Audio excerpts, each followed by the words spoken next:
Le të shkojmë me Biblat tona tek Kolosianët, jemi te kapitulli 1, sot lexojmë vargjet 24 deri vargjet 29. Le të lexojmë bashkë nga fjala e shenjtë dhe pagabueshme e Perëndis. Kapitulli 1, vargjet 24-29 thotë: Dhe tani gëzohem nevojat e mia për ju dhe po plotësojini mishin tim, atë që mungon mundimeve të Krishtit për trupin e vet, që është kisha. Shërbeni si secilit i bëra unë, si pas administrimit Perëndis që mu dha për ju, që t'ju paraqes të plot fjallën e Perëndis. Misterin që unë bajti fshet gjatë gjithë shepujve dhe brezave, por që tani u shfaq shetorëve të tri, të cilin Perëndia deshi t'ja bëjë të njohur se cila është pasuria e lavdisë këtij, misterin ndër pagan, që është Krishti në ju, shpresa e lavdisë. Që ne e kuptuam duke e palemruar dhe duke e mësuar çdo njeri me çdo urtësi, që të paraqesin çdo njeri të përsosur në Krishtin Jezus.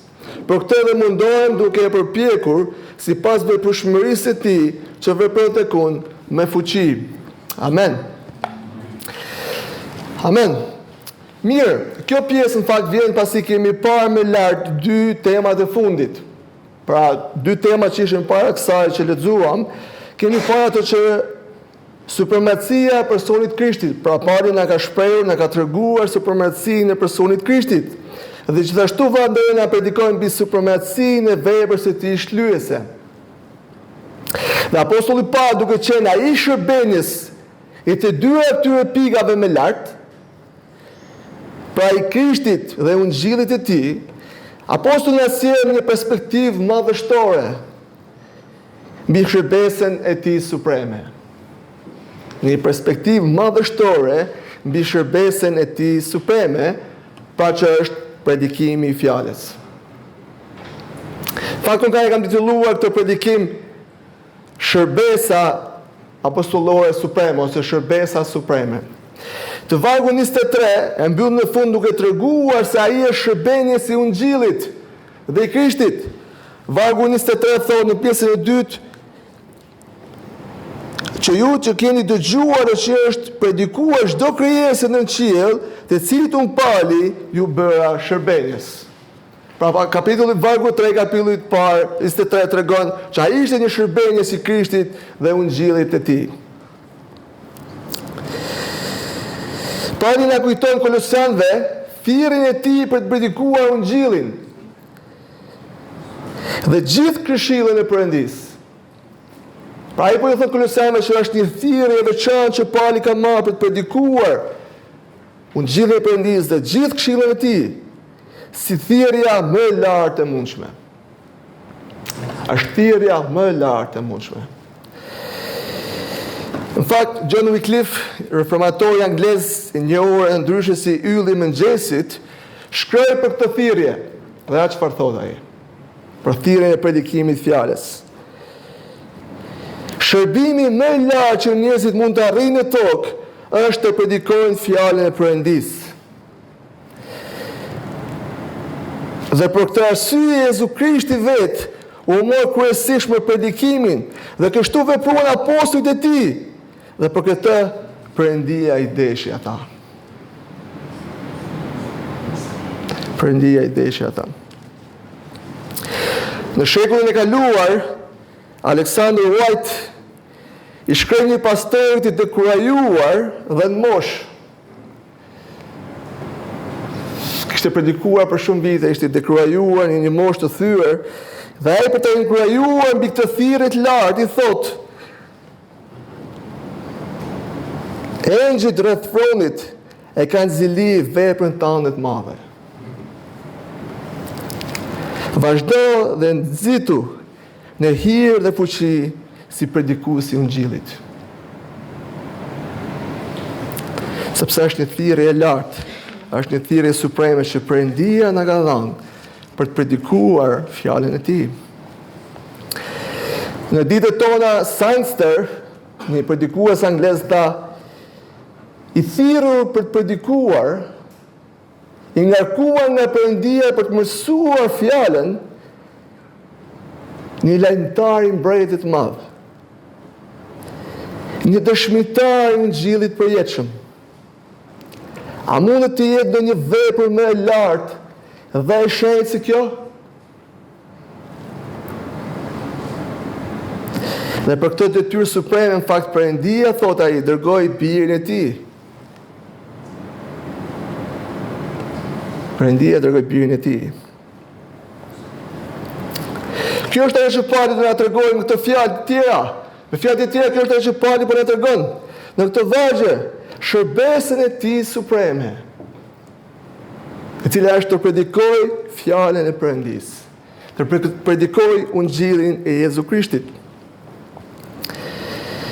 Por gjithashtu në ka një anë tjetër, gjithashtu në anë të shembullit të tij, i fton kolosianët të shohin dhe të ekzaminojnë thirrjen e tij. Thirrjen e tij, formën e shërbesës së tij, qëllimin që ai ndjek.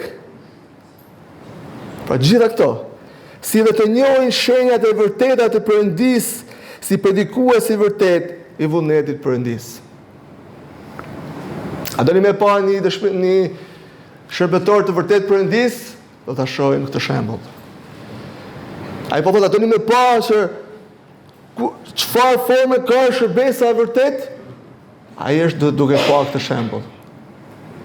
Doni me di se cila është puna e vërtet, cila është thirrja e vetme dhe më e madhe, do ta shohim këtë shembull. Fakti është një thirrje për kolosianët, gjithashtu edhe për ne sot. Ka gjasa që mësimet e reja që po hynin në Kolos, këto herezi, të hiqeshin vëmendje të madhe në Kolos. Mes tyre kishte orator bindës ndoshta dhe shumë të rreqës. Tash kishin ardhur atë kish njerëz orator të rreqës. Por Pauli po don që t'ju ngrej pyetje, duke treguar shembullin e tij. Dhe kjo pyetje është, cila është në shërbesë e dhënë nga Perëndia?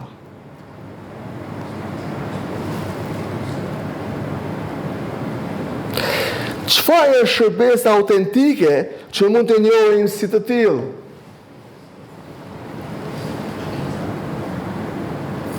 Ishte e rëndësishme për kolosianët, ashtu edhe për ne sot, që të kemi një standard në të cilat të masin deklarata që njerëzit bëjnë për veten e tyre. Dhe me të cilat mund të njihen udhëheqësit e vërtet shpirtëror në kish. Pauli po ju jep një standard. Dhe me këtë standard ju mund të matni. Çfarë thojnë njerëzit për vete? Çfarë bëjnë njerëzit? Kush janë shërbëtorët e vërtet shpirtëror në kisha?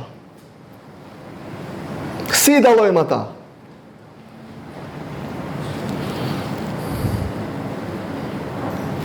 Vlera e përhershme e këtij pasazhi është sa ai e mëson dhe siguron kishës çdo brezi një standard të tillë.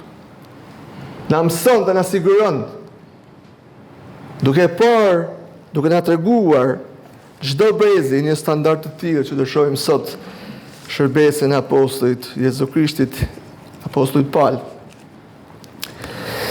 Në këtë pasazh do shohim katër aspekte të shërbesës së tij. E para është qëndrimi i tij si shërbëstar. E dyta është detyra ose misioni i tij si shërbëstar. E treta është qëllimi i tij si shërbëstar. Dhe e katërta është përkushtimi dhe fuqia e tij si shërbëstar. 4 pika. E do shkojmë të parë në fakt qëndrimi që na del nga vargu 24 që thotë: tani gëzohem për vuajtjet e mia për shkakun tuaj. Apostulli Paul është i gëzuar për punën e ungjillit edhe kur vuam.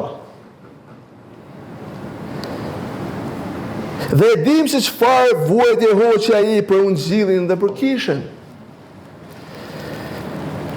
Këto mund të shohim të vepra, në fakt që kemi duke mësuar, që vllai jonë përmendi, rrajet, mundimet, dhe gjitha ato që kemi mësuar. Dhe po të shohim të 2 Korintasve kapitulli 11, ku ai përshkruan vuajtjet e tij për të arritur kombet. Është një listë gjatë që tregon çfarë vuajtësh hoqja ai për Ungjillin, për Krishtin, për të vërtetën, mbi gjitha për të predikuar fjalën e Perëndis. Ai thot, tani gëzohem. Tani nga zllet në shërbesin që i është dhënë, që i është besuar, është mirënjohës edhe kur i sjell vuajtje. Ai nuk është një viktim, ai është nën planin sovran të dorës së shenjtë Perëndis. Ai nuk ankohet, por përkundërzi gëzon, sepse i shërben Krishtit dhe kishës së tij. Kjo është thirrja më e lartë. Na ju gëzojmë, edhe pse do të vuaj. Gëzojmë. Vëllezër dhe motra, gëzimi më i madh i tij është sepse ai e kupton që është në qendër të vullnetit Perëndis.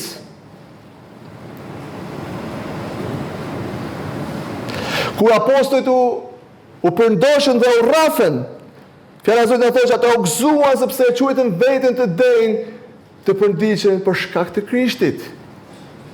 Ata e dinë që ishin në qendër të vullnetit Perëndis dhe u gëzuan për shkak të kësaj.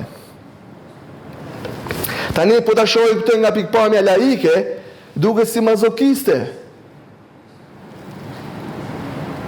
Sikur është duke u gëzuar për vuajtjet e tij, por pari nuk gëzohet për vuajtjet në vetvete.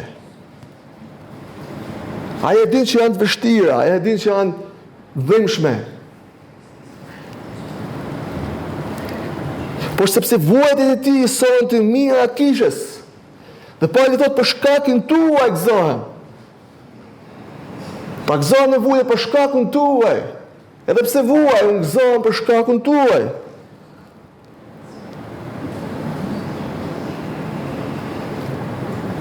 Sepse ka dishmërinë e tij për të vuajtur, nuk do të kishte pasur kisha në Azi.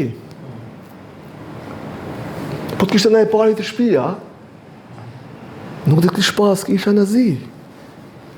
Ne dim që Perëndia e bën me fuqinë e tij, por duhet të shkosh, të vuash, të lodhesh, djersitesh. Pak për ta kuptuar këtë çështjen e gëzimit në vuajtjet tuaja, edhe pse për shkakun tuaj, pak ne mund t'japim një shembull konkret, dhe shpesh e kanë dëshirë të aktualizoj për treguar çfarë do thotë. Një shembull hipotetik mund të jetë për shembull nëse një vëlla nga Bosnia mund ta thirrë mua dhe pastorin për shkuar atje. Dhe ne ndoshta kemi vetëm një ditë kohë. Dhe udhëtimi për Bosnia është 6 orë. Dhe ne mund të shkojmë për 6 orë, mund të shkojmë atje. Mund përgatitna për të predikuar fjalën, mund predikojmë fjalën, mund dojmë Ungjillin dhe mund vim gjithë natën rrugës, një rrugë gjatë 6 orë pa pushuar ndoshta, mund vim për të kthyer në shtëpi dhe kur vim na pyesin si e kalove. A ti thua gëzova shumë. Edhe pse jam i lodhur, i raskapitur, i munduar, pa gjumë, jam shumë i gëzuar. Pse i gëzuar? Për vuajtjen vetvete? Jam shumë i gëzuar sepse predikojmë fjalën e Perëndis, sepse njerëzit dëgjojnë fjalën e Perëndis, dëgjojnë Ungjillin, sepse njerëzit me anë të fjalës që ne predikuam, ndoshta janë urritën, ndoshta ngazëlluan, ndoshta u nxitën. Dhe ne gëzohemi për shkak të atyre që kanë marrë nëpërmjet fjalës tonë. Këtë po thot Pali. Ky është shndrimi i dur, vëllezër dhe motra.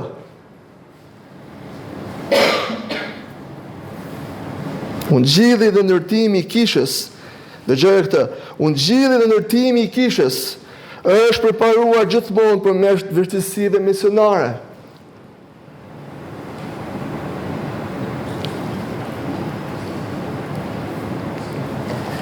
Si një punëtor i sprovuar. Por gjithashtu ne dimë që fjala e Zotit na thotë që besimtarët rriten, forcohen përmes vuajtjes personale. Kjo rritje ndihmon në ndërtimin e kishës të njëri tjetrit. Kur ne rritemi, forcohemi, fakt ne mund ndihmojmë të japim zemrën njëri tjetrit, ta ndikojmë njëri tjetrin.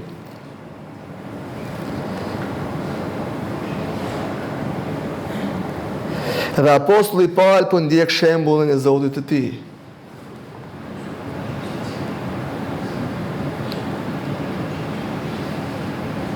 Duke vuajtur për kishën në Krishtin.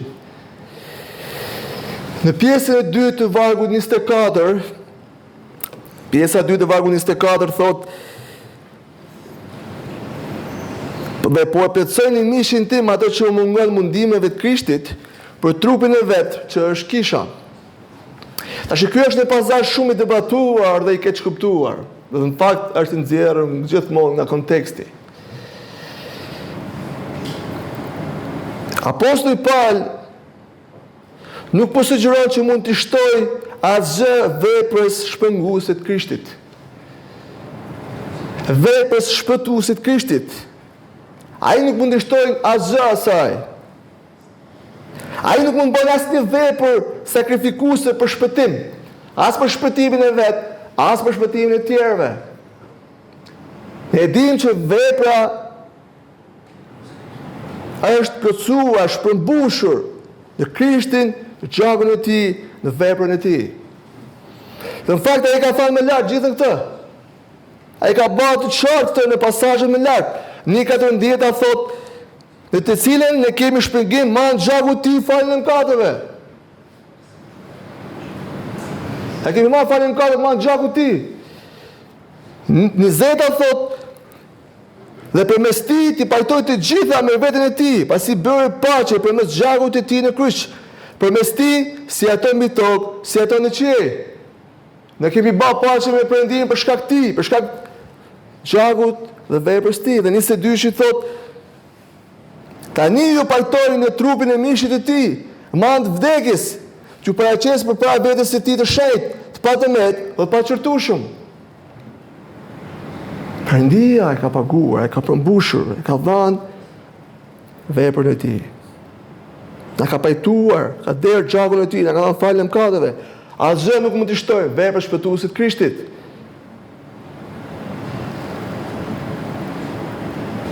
Por apostulli, si ndjekës i Krishtit, ka marrë kryqin e tij dhe ndjek Krishtin.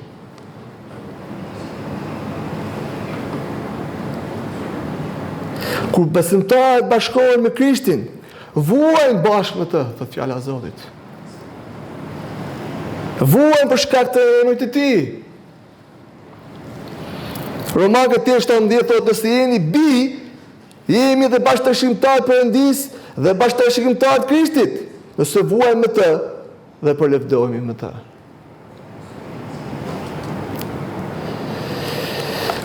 Pali përpara konvertimit e kishte bërë Krishtin të vuajante duke përsekutuar besimtarët.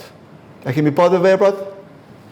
Te Krishti thotë Saul, kur përpara që ai të konvertohej, kur të rrugës për Damas, thotë: Saul, përse po më përsekuton, përse po më përndjek? Veprat 9:4. Fakt, apostulli ishte duke përndjek besimtarët. Por Krishti thotë: Saul, përse po më përndjek? Vëllezër dhe motra, ne jemi të bashkuar me Krishtin. Ne vuajmë bashkë me Krishtin. Por gjithashtu Krishti vuan bashkë me ne. Pastaj te 9:16 thotë: "Unë do të tregoj atij sa shumë duhet vuaj për shkak të emrit tim." Ai duhet vuaj për shkak të emrit tim. Apostulli vuan për shkak të emrit të Krishtit. Pali po vuan për Krishtin dhe Krishti është bashkë me të në mundimet e tij. Këtë po thot Pali. Unë po vuaj për Krishtin dhe për kishën e tij dhe Krishti është bashkë me të në mundimet e tij, në vuajtjet e tij. Vëllezër dhe motra, kjo është qëndrimi i një shërbëstari të vërtet. Në fakt, ky duhet të jetë një qëndrim gjithashtu i një besimtari të vërtet. E dyta është detyra ose misioni, vargjet 25-27. Vargu 25 thotë: "Unë bëra shërbëtor i kishës, sipas administrimit që më është dhënë nga Perëndia, për t'ju përgatitur të plot fjalën e Perëndisë, ose për t'ju treguar, për t'ju thënë të plot fjalën e Perëndisë. Vëllezër, modet e tyra kryesore e shërbesit e tij ishte predikimi i fjalës Perëndisë. Predikimi i fjalës Perëndisë. Misioni im, thot Pali, që më është dhënë nga Perëndia. Vargu 25 thot që më është dhënë nga Perëndia, t'ju paraqes të plot fjalën e Perëndisë, t'ju predikoj fjalën e Perëndisë, t'ju shpall fjalën e Perëndisë. Kjo është detyra ime kryesore. Ky është misioni im që Perëndia më ka dhënë. Njerëzit nuk mund ta njohin Krishtin më mirë para njohur shkrimet e shenjta. Para njohur të vërtetën, para njohur Krishtin, nuk mund të njohin Krishtin më mirë. Fjala thot predikimi i gjithë këshillës së Perëndisë. Predikimi i gjithë këshillës së Perëndisë është parësor në një shërbes autentike të vërtetë. Do në pa një shërbes të vërtetë autentike, shiko a predikohet fjala e Perëndisë. A predikohet fjala e Perëndisë në mënyrë besnike të plot.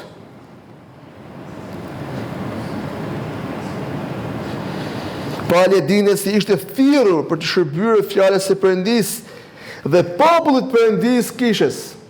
Dëgjoj këtë. Për të shërbyer fjalës Perëndisë dhe popullit Perëndis kishës.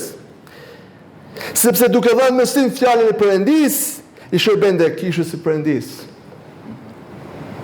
Si shërben kishës së Perëndisë? Duke predikuar, duke mësuar fjalën e Perëndisë. Duke mësuar, duke shpallur Ungjillin e Perëndisë.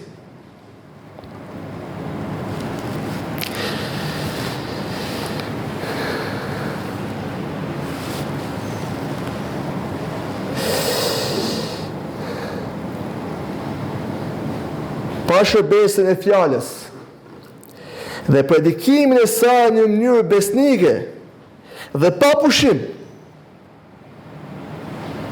kisha mund të venitet dhe marrë një formë gabuar. Nëse një kishë nuk e predikon fjalën e Perëndisë në mënyrë besnike dhe pa pushim, gjithë këshilla e Perëndisë, kisha mund të venitet dhe mund të marrë forma të gabuara. Dhe Pali është duke paralajmëruar Kolosianët, Pali po na paralajmëron edhe neve sot. Kjo shërbes parësore kontrollon gjithë shërbeset e tjera në kishë. Prandaj në kishën tonë, si quhet në kisha besimit biblik, çdo shërbes përfshin predikimin e fjalës së Zotit. Të dielën predikojnë fjalën e Zotit. Të hënën mësojnë nga fjala e Zotit. Të jetën mësojnë nga fjala e Zotit. Të prandën, pa të shënave, mësojnë nga fjala e Zotit. Të shtunën me burrat, mësojnë nga fjala e Zotit. Gratë, gjithë mësojnë nga fjala e Zotit.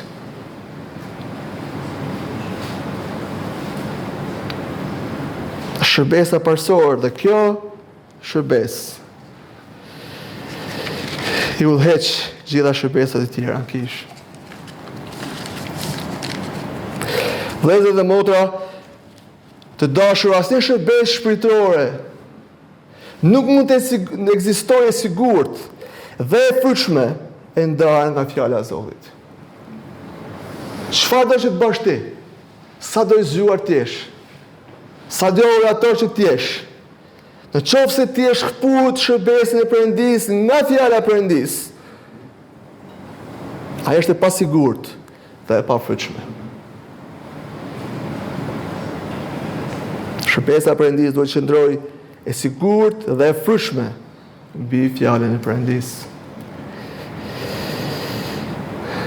Dhe në vargjet 26-27 shohim mesazhin e predikimit të tij ose ungjillin. Pra pasi Pali ka treguar detyrën e tij, ai thotë se bëna e detyrës pra është për të shpallur gjithë fjalën e plot Perëndisë, gjithashtu ungjillin e Perëndisë. Edhe këtu po flet në mënyrë specifike për Kolosianët. Dhe thot misteri që ju shfaq shejtorëve, ka fjalën pra për Kolosianët, pra juve thot, ndër pagan, e cila ishte, pra kush është kjo mister, kush është kjo që ishte tashmë ishte shfaqur, ishte bërë dukshme, për cilin pali ishte thirrur, ishte Krishti në ju, shpresë lavdije. Zemra ungjillit. Misteri i shfaqur i referohet se qëllimi shpëtues i Perëndis ushtrit tek jo hebrejt. Pra po thot apostulli Paul po thot që unë tashmë ungjilli i Jezu Krishtit. Shpëtimi është shtrirë jo vetëm te hebrejt, por tashmë edhe te jo hebrejt. Dhe ky mister është bërë i qartë, është bërë i shfaqur. Që ky shpëtim ju ka përfshirë edhe juve. Vëllezër dhe motra, ka shpresë sot, sepse ky shpëtim na përfshin edhe neve sot. Dhe ne jemi këtu sot për shkak të këtij lajmi të mirë, për shkak të këtij ungjilli, për shkak të këtij misteri të shfaqur që Pali ka predikuar ndër pagan.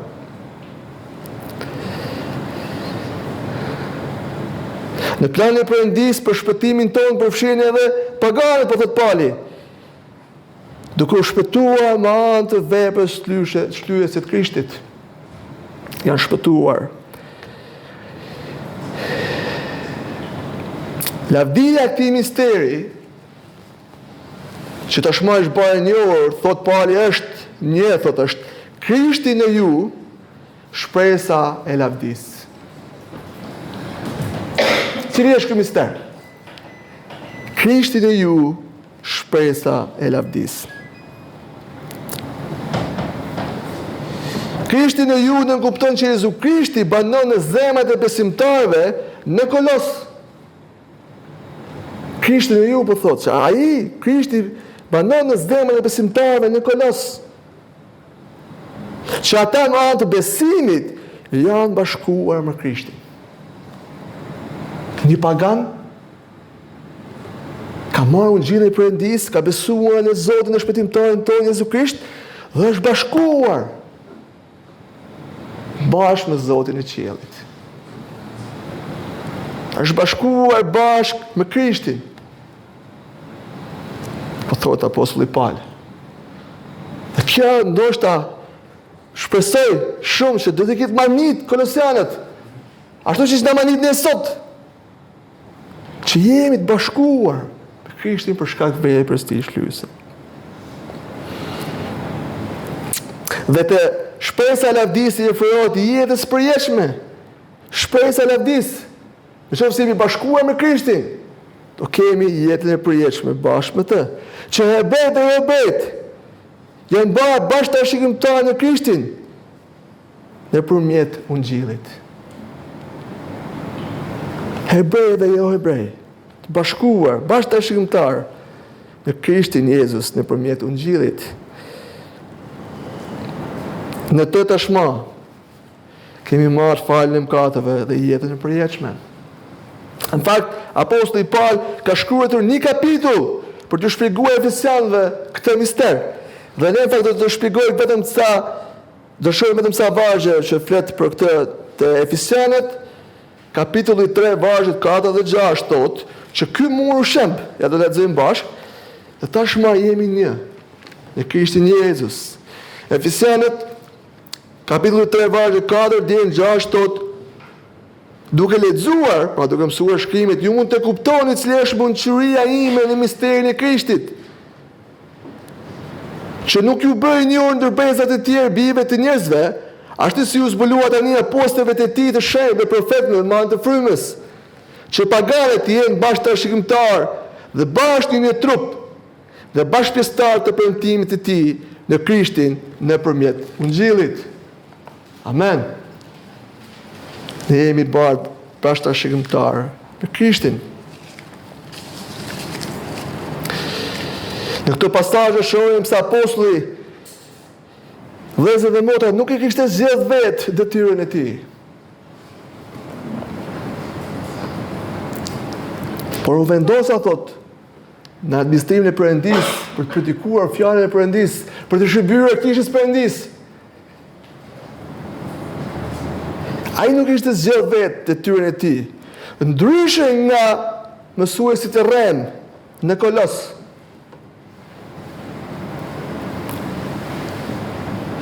Që kishin ardhur ndoshta me njohuritë e tyre, me zgjuarsitë e tyre, ndoshta me fuqitë e tyre, për treguar sa të aftë dhe të fortë janë. Por Pauli thotë që Perëndia u ngjillin, që Perëndia na e ka bërë të njohur në Krishtin Jezus. Ndryshe, apostulli Paul po thotë, na vendosur nga Perëndia, ndryshe nga mësuesit e rrem sot, që vetë shpallen.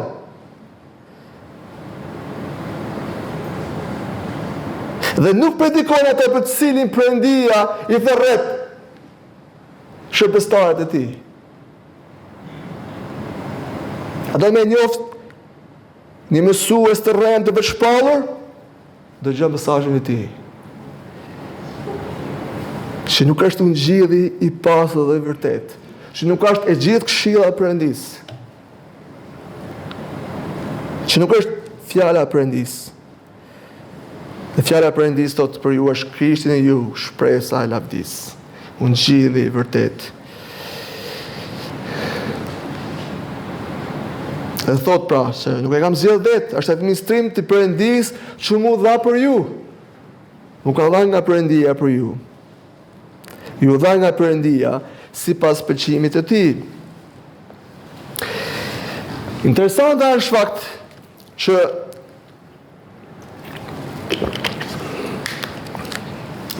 vetë apostulli Paul, apostulli i madh, e sheh veten si dikush që nuk ka autoritet për të përcaktuar mesazhin.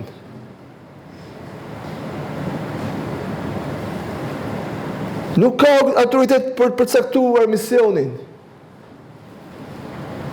Apo metodat e tij të shërbesës. Asnjëri nga këta. Ato i ka caktuar Perëndia. Dhe apostulli Paul thotë, ne vetëm i shërbejmë atij. Jam caktuar nga Perëndia për të predikuar mesazhin që për Krishtin ka dhënë, për të shërbyer kishës që Krishti na ka dhënë. As mesazhin, as misionin, as metodat e tij. Por thotë për të predikuar juve gjithë plotësinë e fjalës. Ky është misioni im. Ky është misioni që Krishti më ka dhënë. Që Perëndia i ka vendosur. Ai bën ata që i ka caktuar Perëndia, të predikojnë ungjillin e fjalën e tij të plotë të Perëndis, dhe duke shërbyer kishës së tij. Dhe ne dim fakt, Mateo 28, urdhërimin e madh të Jezusit, kur po ngjiten qiellit te Mateo,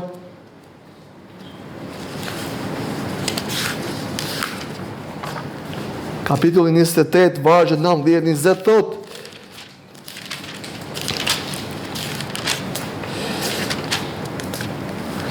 Shkoni pra dhe bëni discepujt të gjithë kombëve, duke i pakzuar në emër të Atit dhe të Birit dhe të Frymës së Shenjtë, duke i mësuar të mbajnë të gjitha si u kam urdhëruar. Dhe ja unë jam me ju gjithë ditët deri në mbarim botës.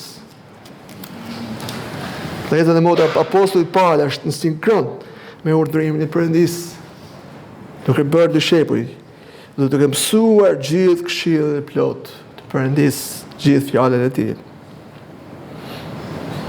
Në pjesën e 3, qëllimi i shërbesës. Vargu 28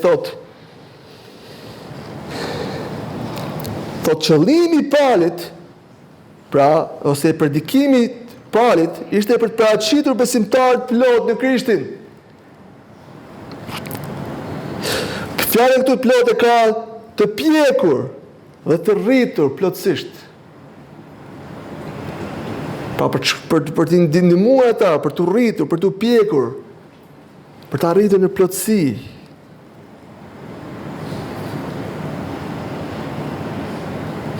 Qëllimi i Paulit nuk ishte vetëm ti unë që udhëzonte besimtarët dhe pastaj të lindën punën e tyre. Pa kjo është vetëm një pjesë e shërbesës.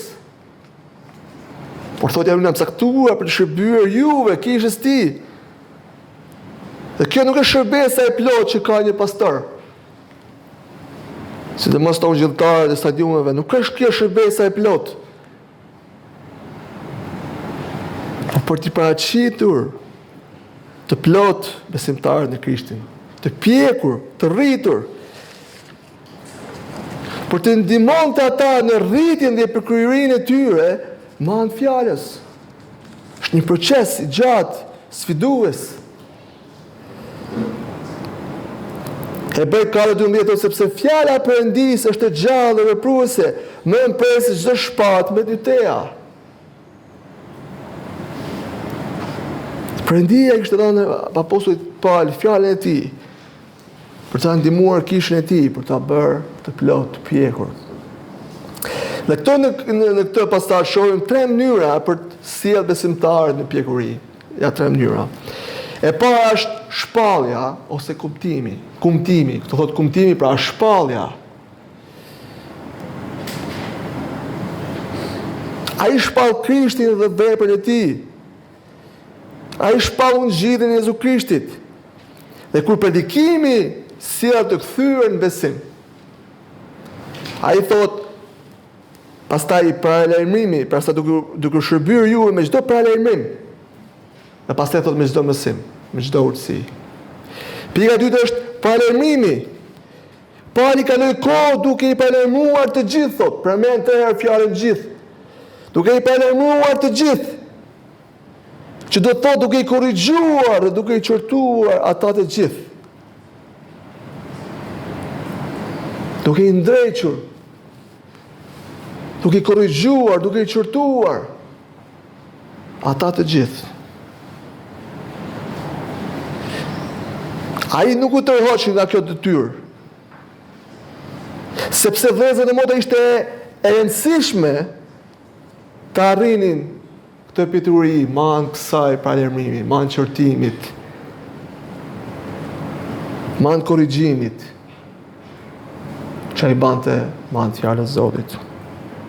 Ata nuk mund të arrinin këtë pjekuri pa këtë proces që apostulli thotë. Dhe e tërë thotë pastaj duke mësuar të gjithë.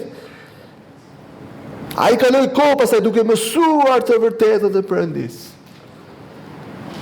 Ai shkruan të letër për t'i paralajmëruar dhe për t'i mësuar të gjithë të vërtetën e Perëndisë. Duke shpallur, duke paralajmëruar dhe duke mësuar vërtetën e Perëndisë.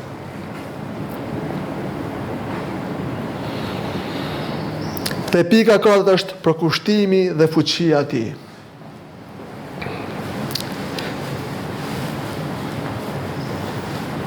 Vëllezër dhe motra, e gjithë kjo ishte një punë e lodhshme dhe e vështirë. Po ta shohim jetën e Palit, ishte një mundim i madh. Pa hangër, pa pi, lodh, rrugë, thot, gjithë ata që përdor. Ishte një përkushtim i madh për të shërbyer kësaj thirrje të lartë, që në fakt të cilin një shërbestar të vërtet e karakterizon.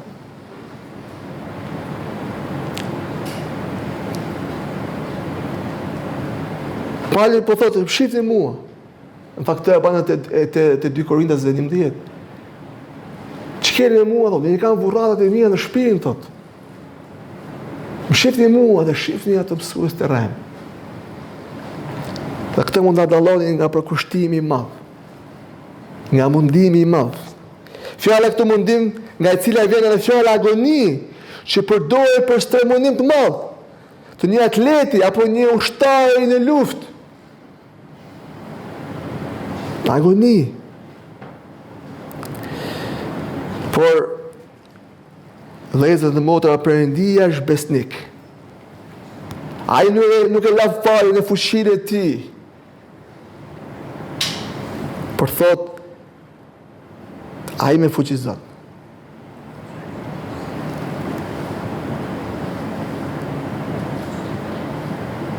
Perëndia është besnik. Pali mund ta përmbushte këtë thirrje të lartë Vetëm nga që Perëndia vepron tek ai me fuqi. I fuqizuar dhe i drejtuar madhe frymës së tij ishte shenjtë.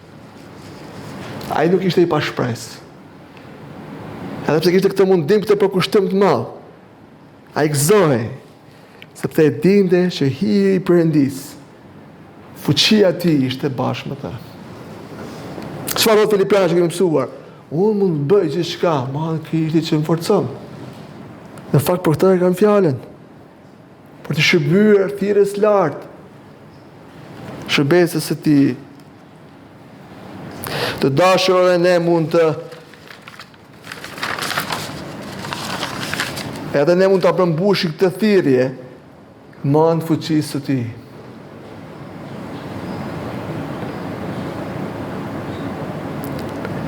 Kjo thirrje me anë të fuqisë së tij që vepron në ne. Ti shërbejmë atij me përkushtim në këtë shërbesë supreme. E di që të shini të thonë, shiko, kjo është për predikusit, kjo është për pastorët, kjo është për palin. Ndoshta jeni duke hedhë topin dikujt tjetër. Ajo që është e vërtetë është për shërbëstarët, ajo që është e vërtetë për shërbëstarët, është e vërtetë për çdo besimtar. Të fjalët e këtu apostulli përdor për gjithë ju, për t'ju nxjerrë përsosur, për t'ju nxjerrë plot. Për gjithë ju. Sepse gjithë ne jemi shqiptarë të Ungjillit, shërbëstarë të Ungjillit, dhe shërbëstarë të Perëndisë, dhe shërbëstarë të kishës tij. A jemi gjithë? Dhe gjithë jemi thirrur me këtë qëndrim, me këtë detyrë. Shembulli i parë është një model për të gjithë ne, vëllezër dhe motra, është një model për gjithë ne. Gjithashtu për të mësuar të mbajmë në fuqinë dhe hirin e Perëndisë. Pas gjithë kësaj, të mësojmë të mbajmë në fuqinë dhe hirin e Perëndisë. Zoti na bekoft, le të lutemi.